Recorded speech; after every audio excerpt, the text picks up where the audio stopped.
Both before and indeed during the war, transport was a critical lifeline for Nazi Germany.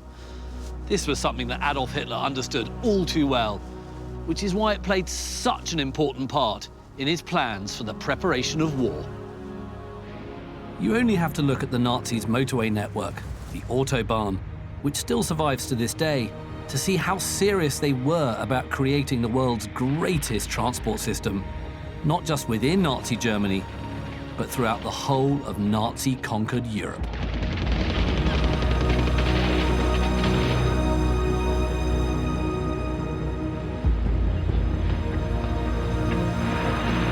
But the Autobahn were just one part of a very grand plan to modernize the German transport system. It was to be joined by vast railways with colossal supertrains, state-of-the-art airports, the likes of which the world had never seen. Personal mobility was also to be revolutionized with the creation of not only a people's car, but also a people's plane. So cheap and easy to fly that every citizen of the Third Reich could own one.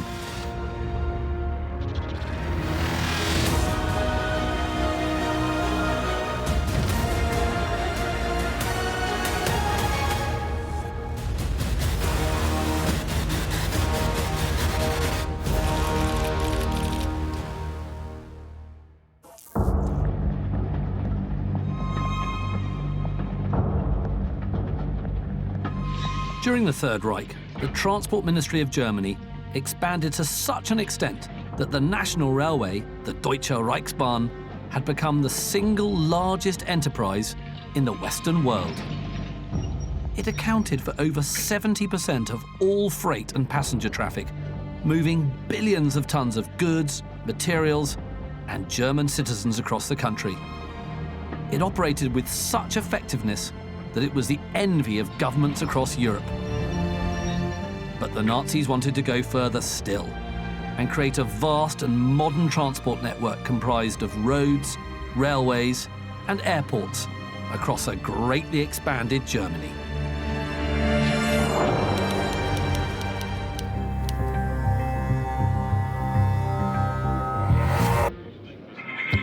On coming to power, Hitler and the Nazi government were faced with a country in the midst of a crisis. The hyperinflation of the 1920s had given way to a massive economic depression, and morale among the German people was at an all-time low. And while these were the very conditions that had swept the Nazis into power, the new regime had to prove itself by dealing with it or risk being swept back out again. Just 12 days after his election, Hitler made one of his first big public speeches at the Berlin Motor Show. He promised to turn his attention to revitalizing the stagnant German motor industry. This flagship project was to be the construction of a vast new motorway network.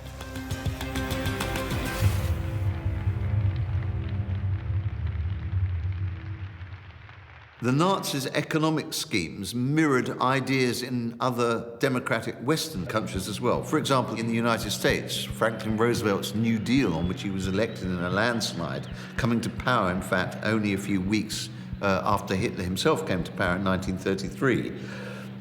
He also initiated huge public works very similar to the Nazis, the Hoover Dam, the National Recovery Administration. All these ideas were very much in the air in the 1930s. There wasn't anything exceptionally revolutionary in them. They were simply a way of attempting to cope with the scourge of unemployment that had swept the Western world after the Wall Street crash of '29.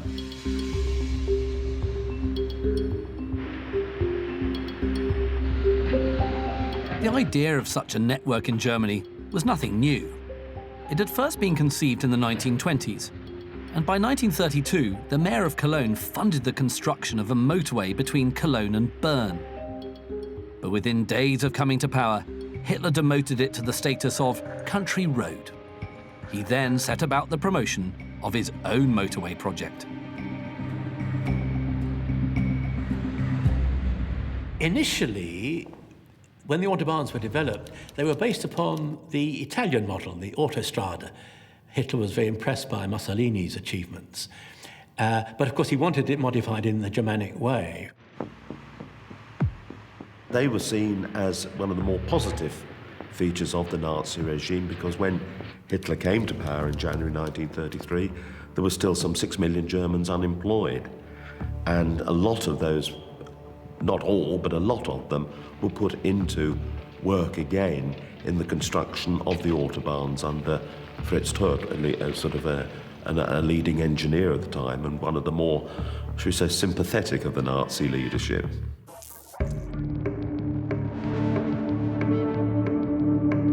Hitler appointed Fritz Todt as the Inspector General of German motorways and put him in charge of the Autobahn project. Over 100,000 workers were directly employed by Todt in its construction, and nearly 300,000 more were used in the supply of materials such as concrete and steel. The Nazi Autobahn project was enormous. 1,800 miles of road were completed by 1939, and well over 3,000 bridges were constructed, many of which were just major feats of engineering. The Autobahn is also, in a sense, a way to modernize Germany and to motorize Germany. In a sense, if you build the roads, supposedly motorization will follow. Again, like a number of things, Hitler was persuaded that actually motorways were an important thing for a number of reasons. I think he recognized that they were psychologically and symbolically important in terms of demonstrating and cementing his hold over the German people. But were Hitler's intentions for the Autobahn purely for the benefit of civilian motoring? So this was seen as a terrific innovation, really, and people did sort of see, well, considering there are comparatively few private motorists, do these Autobahns have a more sinister aspect to them can they be used for the swift movement of men and materials of war? Hitler believed that the Autobahn could have a military application. In a report written by Fritz Todt, he outlined how it would have been possible to transport 300,000 troops across the Reich in just 2 nights by using this new road system. That would, however, require the requisitioning of some 100,000 civilian vehicles and drivers.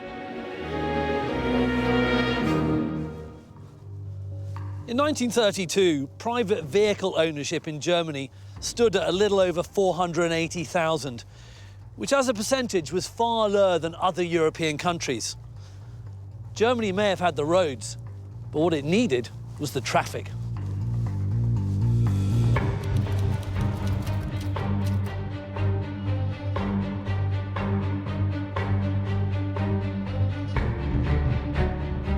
Hitler intended to solve this by putting vehicle ownership within reach of the average German citizen. This meant the creation of arguably the most recognizable car in history, the Kdf-Wagen. I've come to meet Volkswagen collector Dr. Richard Hausmann at his garage just outside of Munich, where he holds the world's largest private collection of KDF Volkswagens. Today we'd call all these cars Beetles, but they weren't called that in 1943. They had another name. What exactly was it? It was Kraft durch Freude, strength through joy, if you will, or KDF. And that was an organization in Germany at that time for vacations and for kind of the health of the families and this kind of topics. So the car was built as part of a program for German leisure time? It was built as the people's car, in a way, which it later became, but not during the Second World War. There was a program, a saving program even, where you have to save every week 1 Reichsmark. But the promise was to the families that at some point after 1 or 2 years, depending how much you save, you will be able to buy this car. In the 1930s, the German motor industry was dominated by luxury vehicles.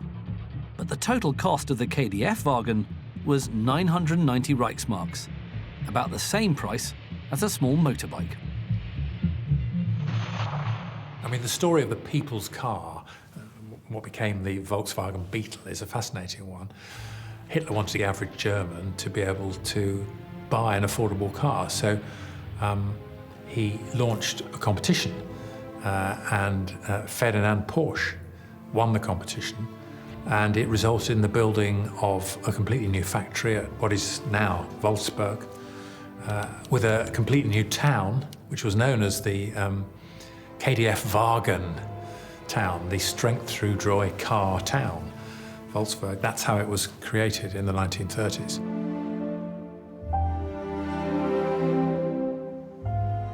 So how many of these models were built? During the Second World War, around about a little bit over 1,200 of the Beetle-shaped KDF cars were built. 600 of the more civil version with a normal chassis, and 600 with the higher version of the Kübelwagen, which mostly were delivered to the armies. The 600 civilian models, who did they go to? Did they go to real German families? No, I don't think so. I mean, they went to maybe German families, but mostly of those of the Nazi bosses and the Gauleiters. But it was not the normal German family, definitely not.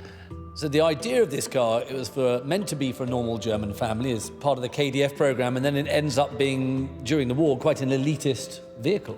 Absolutely, they were extremely rare. They had a very special form compared to a normal car of that time, as you probably can imagine, with the big fenders, etc. So this was really something very special, and it was always admired when they come anywhere. Hitler fancied himself a man of the future, who understood technology and architecture and full of big ideas. So he loved everything about the automobile. There's a famous picture of him looking at the model of the Kdf-Wagen with Ferdinand Porsche. And he made a big show of promoting these technologies as being something that would help the German population.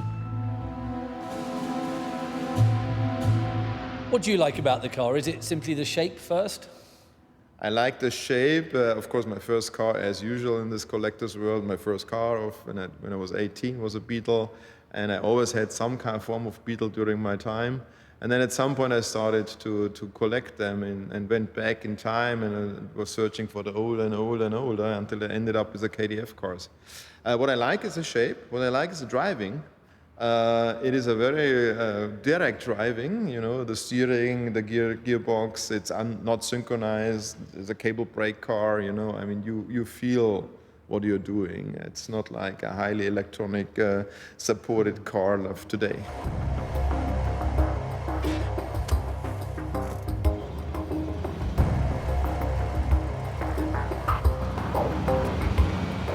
Hitler wanted an affordable, simple car that could be mass-produced in German factories for use on his new road network. Designed by Ferdinand Porsche and his hand-picked team of engineers, they developed the car body using a wind tunnel, a technique usually employed for aircraft design, resulting in the classic Beetle shape that's remained iconic for all these years. Right, okay, it is moving now. I'm feeling incredibly nervous. Mirror signal maneuver. This is fantastic. It had an air-cooled rear engine, torsion bar suspension, and could transport 2 adults and 3 children across Germany's new Autobahn at a top speed of 62 miles per hour. But most importantly, it was mechanizing the country, creating an army of drivers and vehicles that could be called upon in the upcoming war. You are definitely taking over. Oh, sorry. Okay, I'm going to go here. I have to say, driving this would get easier after a while. If you're used to a modern car, it feels very strange. You have to put a lot of revs on when you change down. But you could see oneself driving all over a big country in a car like this. This would be great. And I know the owner, Dr. Hausmann, has driven this car all the way from Bavaria to Denmark. So that's the kind of distance these cars can do. Yeah. And it's fantastic. Thank you. Okay. Right now, I'm very happy to let you drive now. And I think you're happier as well. Of course.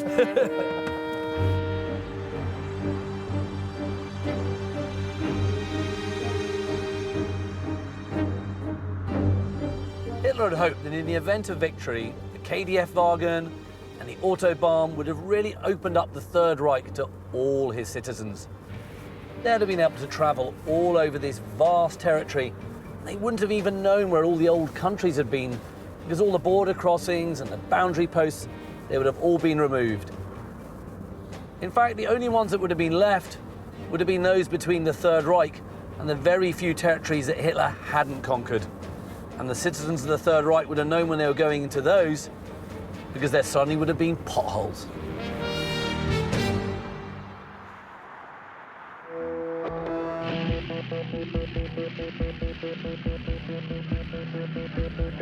But Hitler wasn't just concerned with the roads. He also had his sights firmly set on the sky. Even before they came to power, the Nazis were early adopters of aviation technology. In 1932, Hitler had toured Germany as part of his election campaign. By using aeroplanes, he was able to attend mass rallies in up to 5 cities across Germany per day. When Hitler took to the air for the election campaign in 1932, the presidential campaign against Field Marshal Hindenburg, the incumbent president, this was an absolute sensation.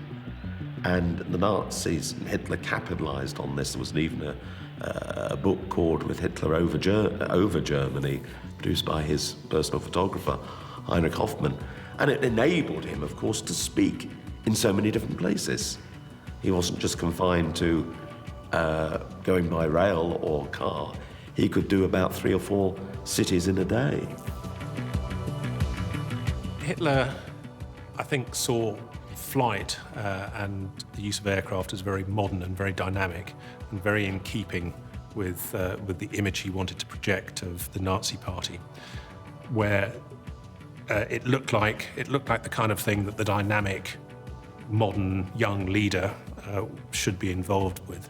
So Hitler used aircraft, part of his sort of propaganda image, and I think he saw air power as the new means of warfare, which, of course, to some extent it was.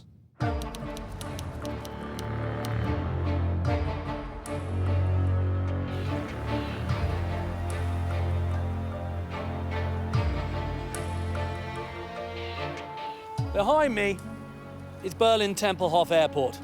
It was begun in 1927, but in the mid-1930s, the Nazis decided to completely reconstruct it in order to build an airport worthy both for Germania and the world.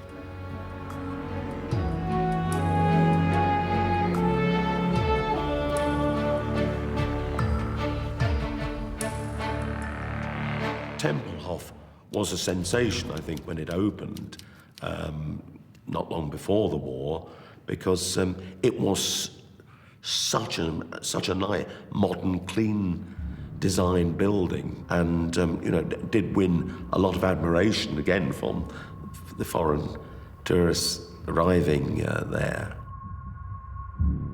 It was an architectural showcase for the German Reich with this beautiful building, which remains to this day. Really was futuristic in its time. The sheer expanse of it, the 2 runways that it had, and the amount of people it could handle in terms of passport and baggage control, it really points to the future. And many Americans who came to see it said, this is the great airport. This is the one you build all your ideas on, because you can handle the logistics of air transport and air movement and passenger movement. So Tempelhof became the great site to be visited. It could handle 100 flights a day at top activity. 60 in, 40 out, I think, at one point, which for the 1930s is extraordinary.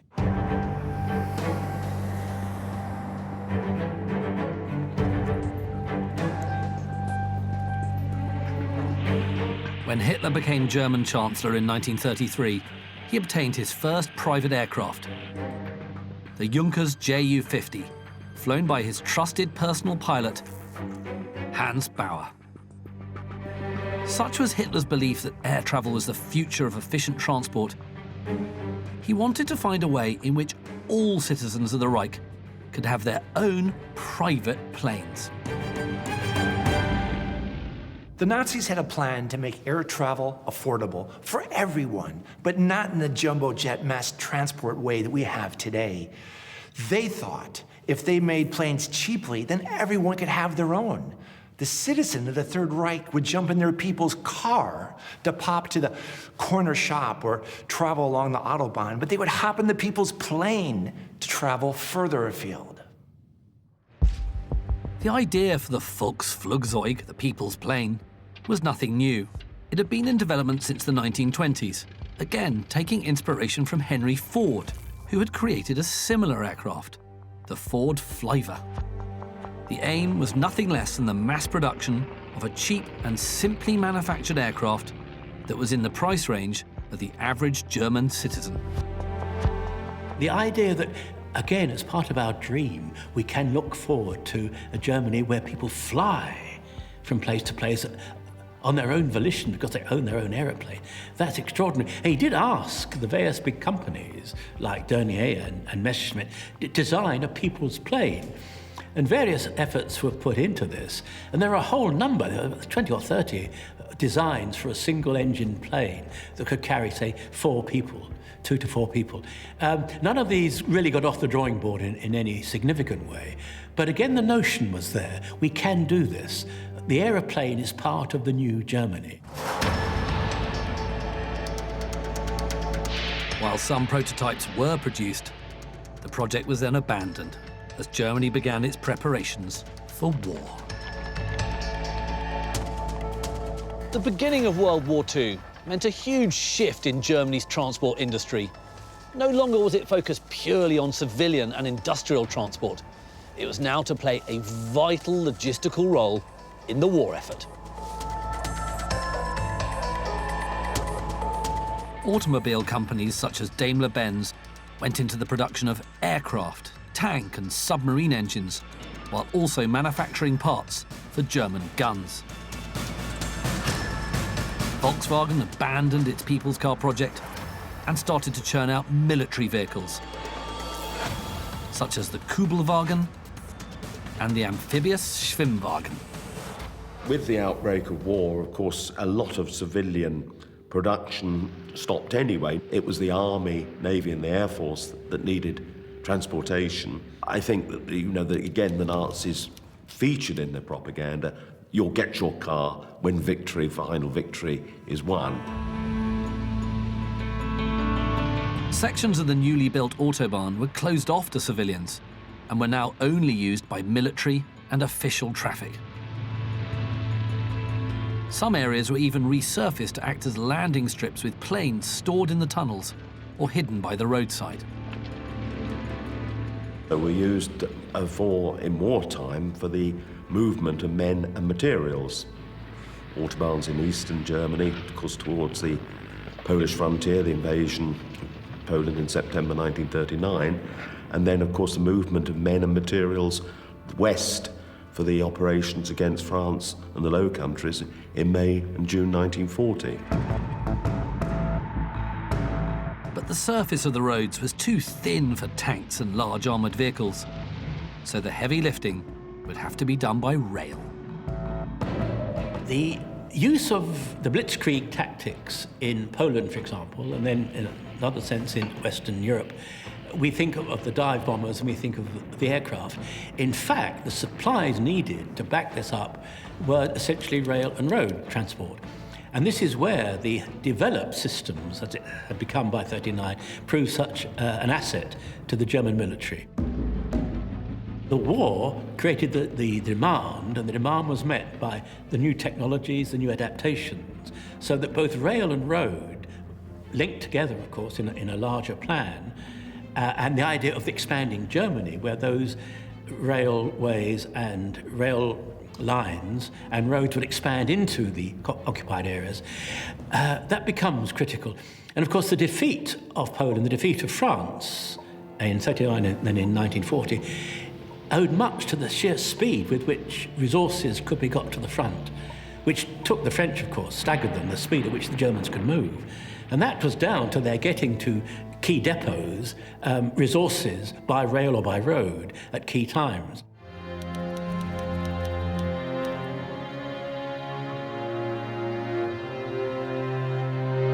The Nazi war machine steamrolled its way through Europe. Now, one of the reasons for its unstoppable pace was because the Germans swiftly captured a lot of railways, and they could use these railways to incorporate into their own network. Now, this, of course, could be used to transport vital troops and supplies. A lot of the national railways remain the same, say in France and Holland and Belgium, but of course under German direction. The Polish railway system became known as the Autobahn, and although Polish railway workers had to be still employed, all the officials running it were German. Railways were a key part of German military planning. The way they used them to rapidly move troops and supplies was crucial to their early success as they swept through Europe. Well, undoubtedly, the railways were the most important aspect, really, of the Nazi transportation system, moving the colossal number of men needed to feed the Nazi war machine, and especially on the Eastern Front. But the role of the Nazi railways was more than just one of supply and logistics. German trains were also employed in direct combat. The Germans had adapted both the trains and the tracks to accommodate giant guns, which would be used mainly as siege artillery. Several models were produced, the biggest of which was the Schwere Gustav. Well, the Germans had had a history of large railway guns, and Gustav was a huge gun mounted on railway that bombarded Sebastopol in the early summer of 1942. Manufactured in Rügenwald by the company Krupp, it was the largest caliber rifled weapon ever built. The gun itself weighed over 1,000 tons and was capable of firing a 7,100 kilogram shell out to a range of over 25 miles. The purpose of a gun like that is to stand off from a target and then literally to flatten it by depositing large quantities of high explosives on it. It's not the kind of thing that would be used in modern warfare because it's indiscriminate. It will kill large numbers of civilians and cause a huge amount of collateral damage. But if you're the Nazis, that doesn't concern you. And it's a perfect weapon to use to destroy a target without needing to get your infantry or your fighting men closely entangled with it. It was so large that it took 1,400 men 3 weeks to transport and to assemble the gun on specially made railway tracks, and 500 of them just to load and fire it. The Gustav gun had been painstakingly brought to the Soviet Union on specially constructed railway tracks, and this was something the Nazis would just have to get used to. For the Germans, it was a fairly simple matter of running their trains on the tracks of most of the countries they conquered, because German trains ran on the same gauge as those in the rest of Europe. But when they came to invading the Soviet Union, they had a little problem. A problem about that big. Now, that size represents the difference between German gauges and Russian gauges. It may not look like a lot, but it represented a huge logistical nightmare.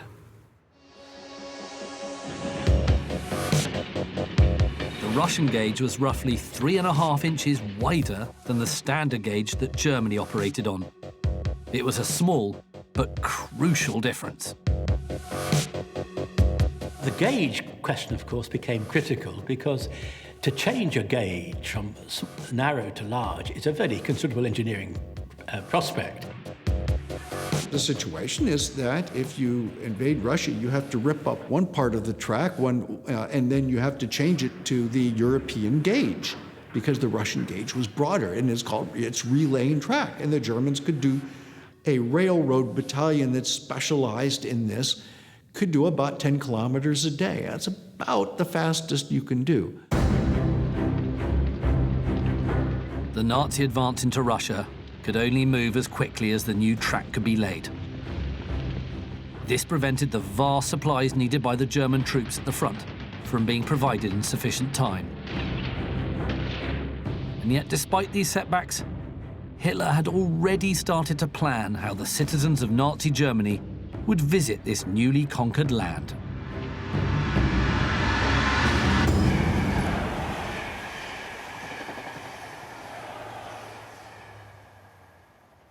One of the ways that people would have got about the greatly expanded Third Reich would, of course, been on the railways. Hitler looked at the British Empire and saw its mighty freighters and cruise ships travelling all over the seas, and he wanted a land version of that. But of course, what Hitler wanted was something on a truly epic scale. Despite being in the midst of a war, Hitler had ordered the creation of a new railway.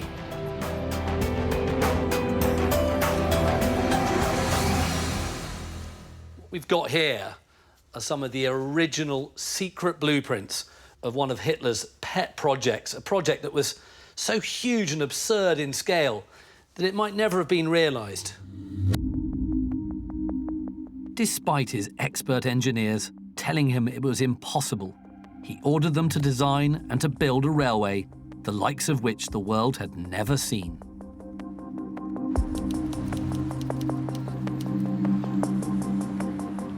To find out more about these colossal plans, I've come to the Railway Museum in Nuremberg.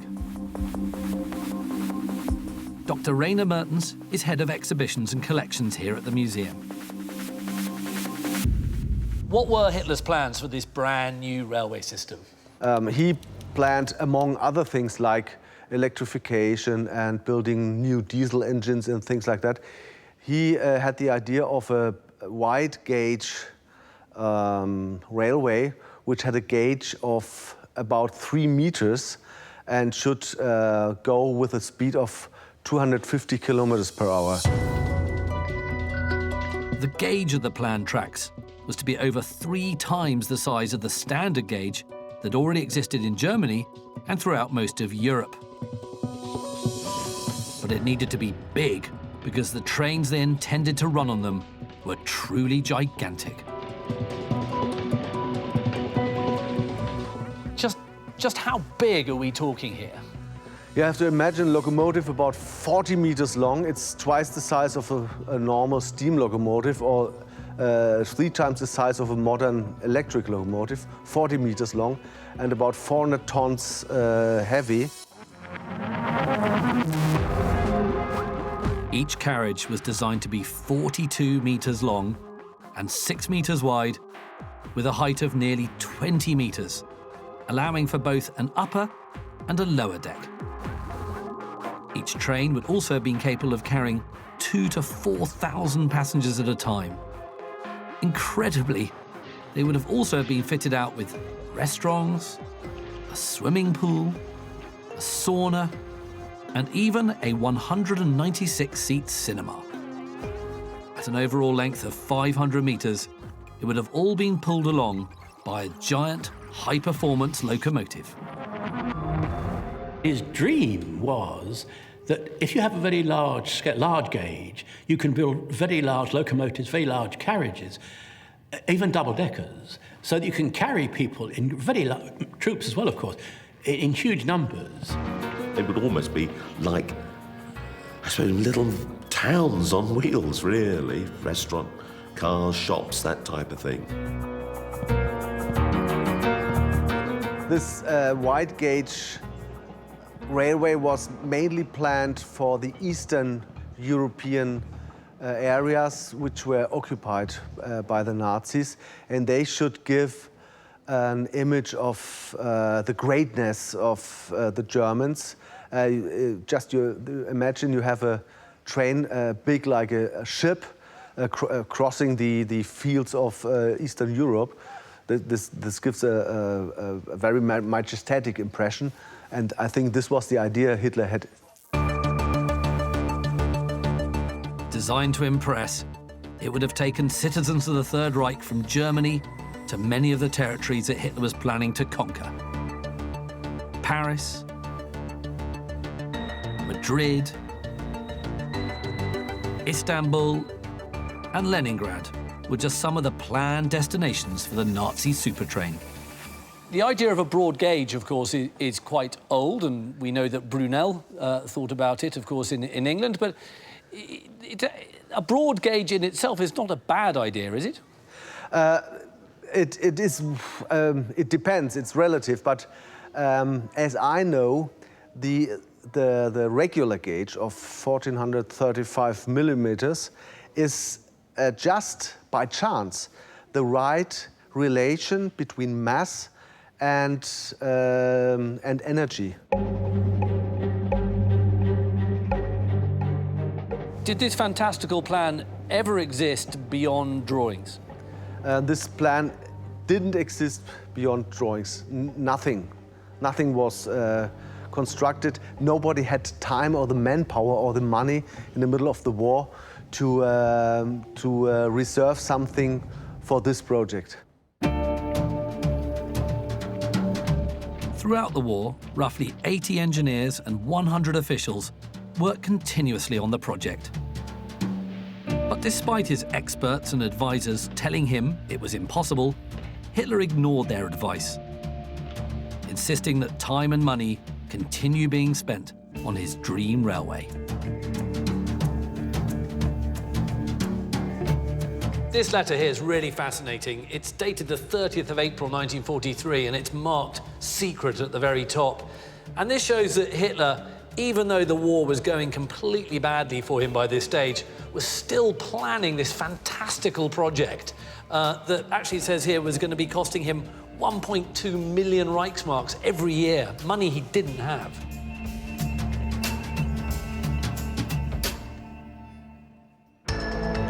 But Hitler would soon have to face up to reality. Towards the end of the war, Germany's production capability, raw materials and manpower were severely depleted. As a result, Hitler now had to do away with his grand ideas and focus on less extravagant plans, such as the People's Fighter Project. The People's Fighter was hastily put together towards the end of the war. It kind of shows the desperate situation that faced Germany at this time. A jet fighter made of wood that was to be flown not by experienced fighter pilots, of which there weren't many left at this point, but rather by young pilots of the Hitler Youth after only a short training course. It was destined to fail. Unskilled workers, forced labor, and prisoners of war made up the majority of the fighter's construction workforce, while most of its pilots would be sourced from the Hitler Youth after only very basic training in gliders. The People's Fighter, again, was going to be a sort of mass-produced, I would say popular weapon, but one that could be handled with relatively little time and training. In 1944, when this concept arises, the Germans are suffering from all kinds of material shortages. And so here's a jet aircraft, uses a BMW, it's a BMW jet engine. It's an aircraft that's mostly plywood, metal parts, bracing, and fairly simple to build. And a fair number, hundreds of these will be built. It's actually designed from first design to first flying prototype in about 3 months.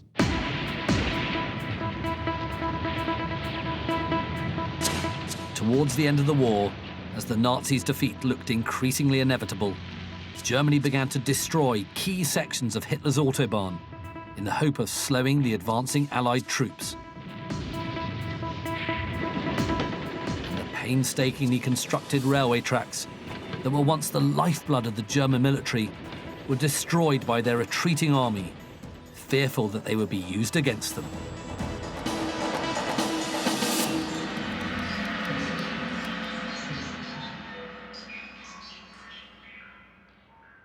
By May 1945, the Allies had overrun Germany and the Nazis had surrendered.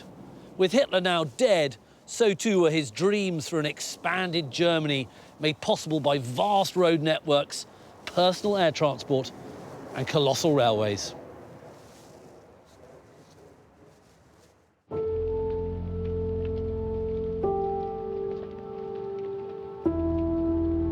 But it was only in the aftermath of the war that the true extent of the part played by the railways was fully revealed. In the German Transport Museum in Berlin, the Second World War period is described there as the time of the greatest shame of German railways because of the transportation of European Jewry to the extermination camps in Nazi-occupied Poland. The rail network played a crucial role in the implementation of Hitler's final solution. While the German Foreign Office negotiated with the Axis states for them to hand over their Jews and so-called undesirables, the Transport Ministry organised the train schedules.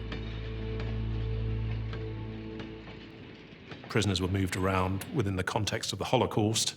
For example, if you were in say Salonika in Greece, and you've rounded up the population there, load them onto trains, bring them back into territory under German control, mainly in Poland, and deposit them at concentration camps. So you could link quite quickly your various nodes and hubs together using the railway system. The deportees were transported in unimaginably cruel conditions. No food or water was provided during these long and arduous transits, and they were forced to endure the blistering heat in the summer and extreme cold in the winter. Between 1941 and 1944, millions of people were transported to killing centres via the railway. Many didn't even survive the journey.